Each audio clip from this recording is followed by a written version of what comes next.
And yeah, so we are online. All right, awesome. Let me greet everyone. Hello, Mission2Mars Academy friends and followers. Welcome to our special edition of Mission2Mars Academy online podcast. We are an online accelerator based in Silicon Valley, and we aim to help leaders get future ready. And our special initiative as of recently, as we want to become the first space projects incubator that helps entrepreneurs and scientists and educators to become a part of the global space future. I'm Tatiana and Indina, I'm the founder, and today we have a very special guest who is a NASA Aerospace Engineer at NASA Jones Space Center, Eddie Uribe. Welcome, Eddie. Thank you for joining us today. We are very excited to hear from you, to hear your amazing insights about your work at NASA. And I have some of the questions that our audience asked and is constantly asking, because everybody is curious to know what's going on, what is next. And NASA is doing an amazing breakthrough this year and few recent years, just like always. So I'm sure it's going to be a very exciting conversation. So we look forward to hear from you today. Yeah, I'm happy to talk about it. Yeah, amazing. So why don't you start just maybe telling your story a bit, how you got to NASA? You are an engineer by your background. Like, what brought you to this industry, to this organization? How did you make it there? Yeah, of course. Yeah. So like you said, I work at Johnson Space Center. I've been here for a little bit over almost 2 years now, a little bit less than 2 years. And I started my career actually at NASA Ames in Mountain View, California, in Silicon Valley, the heart of Silicon Valley, right? And I was there for about 7 years. So my start with NASA was kind of interesting because when I was young, I'm from Houston originally, but when I was young, I moved down to Mexico and I lived in Monterrey, Mexico. And I did my undergraduate in aeronautical engineering there. And NASA was looking to extend bonds with Latin America. And there was an international internship program in which they were looking for, Mexico being the closest of the Latin American countries to the United States by, geographically, they decided to go to Mexico first and try to reach out and bring in students. And I was part of those selected few that were brought in. So I did my internship in the Mission Design Center at NASA Ames, and the rest is kind of history. I kind of stayed there. They offered me to stick around because I was an international student. I wasn't directly through NASA. There was a third school that was involved, and we were not paid. We weren't paid interns. That's just the typical thing. That's normal. And I think right now that I don't know. There's certain policies that no longer allow something like that. So it doesn't happen that much anymore. I think now it goes through the countries. At that point, Mexico didn't have a space agency.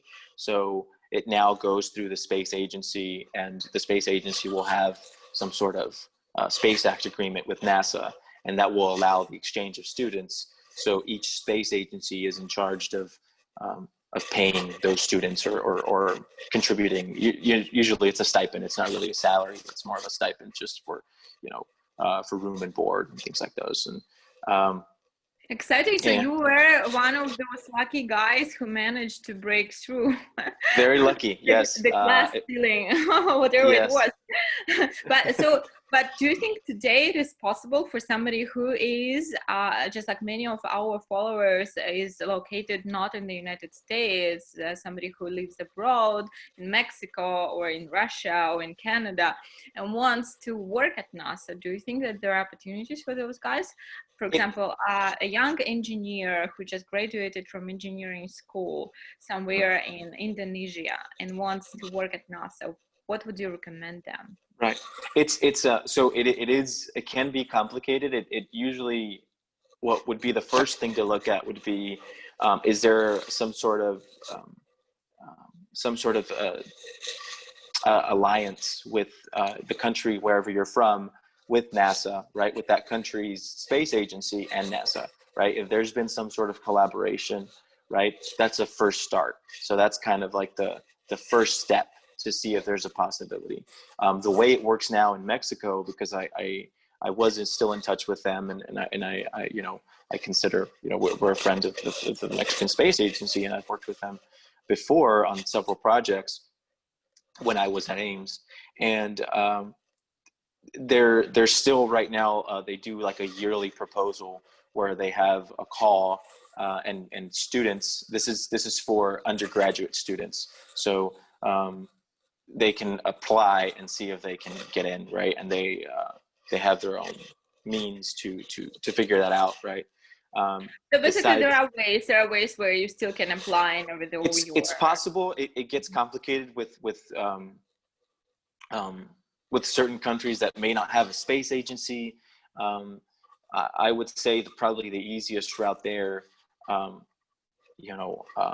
not that I want to, I mean, I'm not an expert in policy of, international, because the biggest complication with working at NASA, or the biggest complication that people can find, like in my case, because I'm a US citizen, I didn't have those issues, but is ITAR, right? So a lot of the space components that are being worked on, or a lot of the information data that is being downloaded or uploaded or used to design spacecraft or spacecraft components can be considered ITAR, right?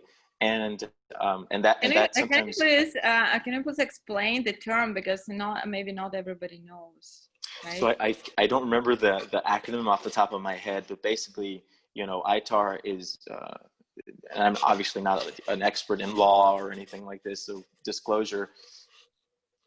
But it's kind of something that embodies, there's a law that was for arms protection. So basically, they don't want people to, use information that, while what NASA does is all So basically, for certain science. types of confidentiality restrictions, right? Well, it's more of like an arms situation, right? Because you can have a satellite that has very, very precise pointing, for example, that could be used to look at a certain part of the sky, to look for stars or to look for planets, right? And that level of precision, if you were to, morph it and kind of point it the other direction, could be used for systems that are not designed to do good. It's for lack of a, I don't want to really get into that. Yeah, I hear you. Yeah, that's good to remember. That's kind of what. So it's something that we don't. That's sometimes the problem. So you need to be a U.S. citizen or a U.S. resident with a green card, and ITAR laws don't apply to you because you're an accepted, right? You can also get an ITAR license. I know of people that have done that before. Usually it can be a little bit complicated, but it's possible, right? But I would say that's at the undergraduate level, right? At graduate level, ITAR still applies, but at the graduate level, there's usually a lot of universities you can kind of interact, and a good way to maybe find a place for alliance, and if the university is willing to get an ITAR license for you, right, and helping you get that ITAR license, that can be a possibility to work with NASA or work on projects that involve NASA, right? That's some way that I would. Thanks for the advice. Thank you, Eddie. Of course, there's always laws that need to go in, right? Like, there's immigration laws and ITAR laws that need to be. Especially with all the global politics, it sometimes. Of course, yeah. Yes. So, what are some of the exciting projects that you work on at NASA today? I know we should have made a disclaimer that all opinions and all the information you share is personal, not official NASA's position, definitely. But still, if those are not top secret things, maybe you can tell a few. No, nothing. Things about what are some of the work. Interesting innovations that you work on at NASA. Of course, yeah. No, nothing that I work on is top secret. so or anything like that. Good. So I currently work in the crew and thermal systems division, that's under the engineering directorate here at NASA Johnson, and I work in the tools and equipment branch and habitability branch. So it's we do all sorts of things in our branch, from EVA tools, so all of the tools that the crew uses when they do extravehicular activities, when they walk out and do the spacewalks, right? So from wrenches to torque meters to the cameras, everything like that, right? The spacesuit, that's in the division. We don't do that in my branch in particular, but that's also part of the division. And we also work with a lot of the IVA, right? The internal vehicle activities, which can be things like the toilet. So the toilet is, I work with the team on the toilet. I haven't been on that team for that long, but I have been helping out on some of the items for that. And also all sorts of tools. So flight crew equipment, right? That can be as simple as screwdrivers and tools that they need to be certified to a certain level to make sure that they're safe. Of course, some tools just by design, if you fly a knife so the astronaut can cut an apple, it's going to be sharp. It has to be sharp. It's impossible, right? If not, then it's no point of flying a knife. So there are things that there are exceptions, but we have to, they need all sorts of tools, just like for any activity that they need to do there. And one of the hardware the biggest items that I've been working on recently was a cargo equipment area for the airlock. So the airlock, right before you exit, there's a kind of like a cylinder, it's a very short cylinder, almost looks like a donut without the donut hole. So it's cool. And there are a couple of cargo areas that are currently not as efficient from a space point of view. That there's, I don't know if you've heard, the International Space Station is constantly battling with the problems of stowage, right? They're constantly running out. So if you can imagine, right, people have lived in the International Space Station for almost off and on, right? It's never been completely empty. There's always been somebody there, and it's been that way for about 20 years, or I think since it started its construction. So give or take, I may be wrong on some of the dates there, but if you think about it, right, if you move into an apartment and it's a really small apartment, and you've been living there for 3, 4, 5 years, even if you don't want to, you just start to accumulate a lot of stuff, right? And you find yourself like, why do I have all this stuff? And people just accumulate and accumulate. And I think that's just a normal human thing. And we obviously try to clean things. And, there's always new science payloads going up. There's always new hardware going up to make sure that we keep the International Space Station up to date as a laboratory, an international laboratory that can be used to progress in science, right? So we need to keep it up to date. And there's this continuous. Just a brief question. So how do you make sure that space station is not being, trashed with all kinds of outdated tools? Like, do you send all those tools back to Earth? And we do. Some of them are sent back. Some of them are sent back and trashed, in the sense of, for example, hopefully we do not poison space with all the. No. So what happens is, so it's an efficient way of throwing things away. So, for example, like the Dragon capsule that takes cargo for the crew, that re-enters, right? And we can actually obtain. Usually we use that mostly for science payloads, right? So we don't have the capability to analyze all the samples that are created on ISS to be able to analyze it. We have to bring it back to Earth. Usually we freeze it and then we bring it back to Earth. And the Dragon capsule, one example is that they actually bring it back down, right? The other thing that we use is the Northrop Grumman, the Cygnus capsule, or it's not really a capsule, the canister. Well, the Cygnus canister doesn't re-enter. So what happens is that it doesn't re-enter, it doesn't get recovered, I guess. What happens, it re-enters and it burns up.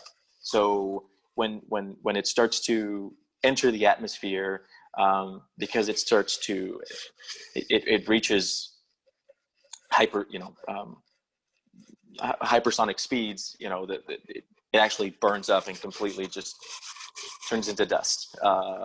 And that's something that is probably the easiest way unless you need to recover. So when we have things that we don't need and they're going to be trashed, it's the most efficient way. Except from the utilization, I wonder what are some of the other big problems in space, or space travel, or space discovery. What are some of the big problems that all engineers are working on today, like in NASA and beyond NASA?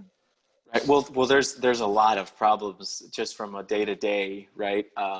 As you know, currently we are working to, put boots on the moon. And I think it's still 2024. I think that's still the date. I don't, I could be wrong on that, but, well, there are a lot of challenges, right? Of course, there's a benefit of going to the moon in the sense of it's only 3 days away. So when you think of something like Mars, right, the best travel time is, I think, still around 9 months with current technology, and that's one way. So there's a really big difference between 3 days and 9 months, especially if you're going to be stuck in a capsule that's the size of a, I don't know what the volume they're using right now, but it is very small. So the size of a small car. The number of tools that you need to travel for 9 months is much more. It's like you need more luggage, right? Than when you travel, when you do like a weekend trip outside. Exactly. It gets very complicated, and that's where it really defines, that I believe, and again, like you said, this is just my opinion, right? I think that going to a moon is a good idea, just because it allows for us to kind of bridge a gap between the Earth and Mars and have some sort of a station there, right? Whether that station is used for whatever reason, right? Even if it's just used as a platform to build on, to be able to build from a technology perspective, right? And we can start doing, longer duration missions on the moon, just so we can understand, hey, what type of physical effects are the crew, the astronauts, going to feel? What's going to be affected psyche, right? I mean, we just recently did the longest, what was it, 2 or 3 years ago, that we had a cosmonaut and an astronaut that did the 1 year mission, right? And that was the longest anybody has been in space without nonstop. I don't know if that was broken recently, but they were the two to do it first. And if you think about it, that's a long time, right? It's a long time to be, away from your family, first of all, away from Earth. Earth gives us a lot of benefits. Gravity, our bodies depend on gravity so much. Sometimes when people complain about something, you need to say, well, at least you have air, you can breathe. Yeah, if you exactly. go to Mars, it's not guaranteed that you will be able to enjoy this luxury. And there's a lot of things, and I'm sure, it's, there's a very romantic idea, right, of going to Mars and being, I mean, I'm one of them, right? If I could go, right, I'd probably say, yeah. Would you go, right? One way? Would you go? And like in one way is complicated. One way is really complicated, especially, I think you wait when the return tickets will be available. Yeah, and it's very, this is where it kind of gets philosophical at times, right? Because it's very, it's not just us, right? It's not just you. If you said, hey, I'll go to Mars one way, I don't care, right? I'll do it for science and I don't mind. First of all, who's going to send you, right? Because a government, especially with an entity like NASA, or even an entity, I can't speak for NASA, or I can't speak for any of the other space agencies, but I would imagine that any space agency, as they exist right now, they're all, their main objective is science, right? And really unifying the world, because that's something that the International Space Station has shown can really do, it can do really well, right? It's brought together so many countries, and we've built this amazing platform in space. But when you think about sending somebody to their death, because that is the, like, if it's a one-way trip, you are going to die there, right?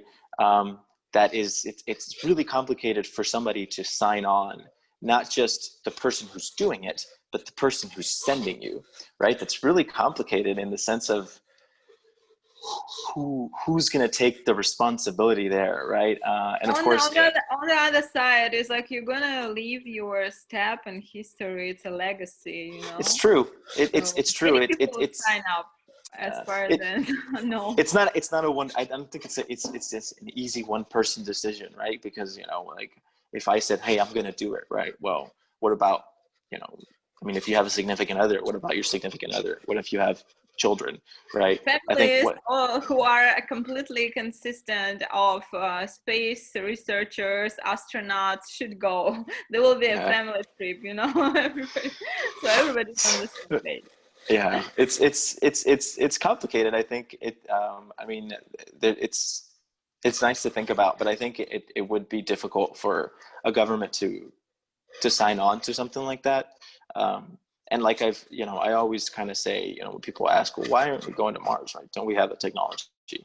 And I'm obviously, you know, I'm an expert in what I try to know about what I work on.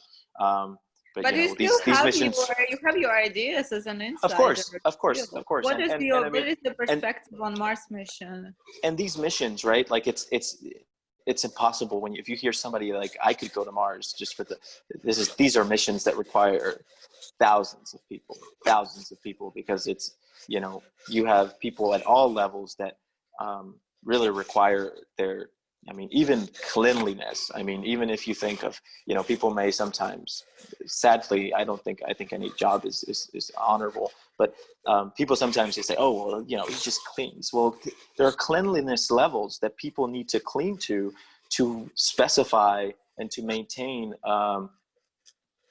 for space requirements. So it's not just, you know, you don't just hire any guy or any woman or any person that can clean. You have to hire somebody who knows how to do it to those requirements, right? So everybody at every level requires, you know, is an important piece of that puzzle, right?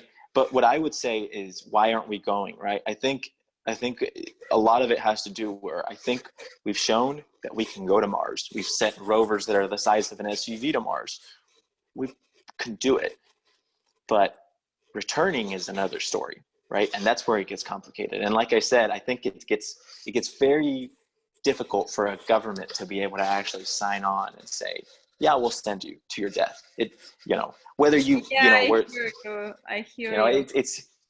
Maybe if you know, if somebody who's mega rich and wants to do it themselves, but you know. But technologically, how close we are to being able to execute on this mission in terms of engineering capabilities? I would say, if it was, again, you know, my opinion from what I've seen and from what I've read, and what I've heard, you know, I would say we're probably about maybe 20 years away of being able to do a mission to Mars. That might be a little bit optimistic, but I think that's possible. Maybe before that, but I don't think we'll be able to have colonies in Mars or at Mars, at least for another 50 years. The problem, it's very difficult sometimes, because it's going to depend on the governments, right? It's going to depend a lot on, and I don't want to, in but no also, means do I want to say that the good part is a lot of depends on us, on ordinary humans. And this is why exactly Mission2Mars Academy is the first space project incubator aiming to help all those of you who want to be a part of the global space future and want to contribute. And we are looking to find interesting partnerships and access points for you to enter this industry. So if you have exciting projects, amazing people and experts like Eddie can be, for example, your mentors or your inspiration for your future work. And hopefully, Eddie, for now, I am afraid we need to wrap up because our time is Oh, out. I'm sorry. I'm sorry that I But consumed the time. Yeah. but I want to ask you if you will be able, if you can find time to talk a bit more with us. We would love to know more things and more details and hear more stories, because it Yeah. seems like a longer conversation than the one that Yeah. we I'm sorry. originally I planned. just, we went, Oh, we no, just no, ate through the no. time. Yeah, It's time very flies so interesting. fast. Yeah, Yeah. there's so many things to talk about, right? There's so many things to talk about. Absolutely. So let's Yeah. continue this conversation. Let's do another podcast and we will go deeper into all those future travels to Mars and whether we Of are course. ready, what Yeah. governments have to do with all of Yeah. this, and how we can Yeah. break through, you Yeah. know? Yeah. And all of the other infrastructure that's required, right? Because we're Mm-hmm. lucky to have, it's been hundreds of years, but mostly the past 100 years of infrastructure that we've built, right? Communications, power infrastructure, all of this, right? Really allows us, not all of the world, sadly, but a good portion of the world to open a faucet and be able to drink water, right? To connect a plug and be able to power their laptop or whatever, right? So doing something like that on Mars is going to be interesting. So yeah. Super exciting, super inspiring. I love your space people. I love NASA. I think we're always like super eager to work with you guys and looking to build successful partnerships. And I am not saying goodbye to you, Eddie. I'm just saying Yeah. thank you so much for sharing a little bit of your amazing life experience with us and your visions. But let's continue to this conversation another time. Perfect. Yeah. Thank you so much, Tina. Thank Very nice to meet you. you. And Thank yeah, you. everybody, don't stop dreaming, I would say. Absolutely, absolutely.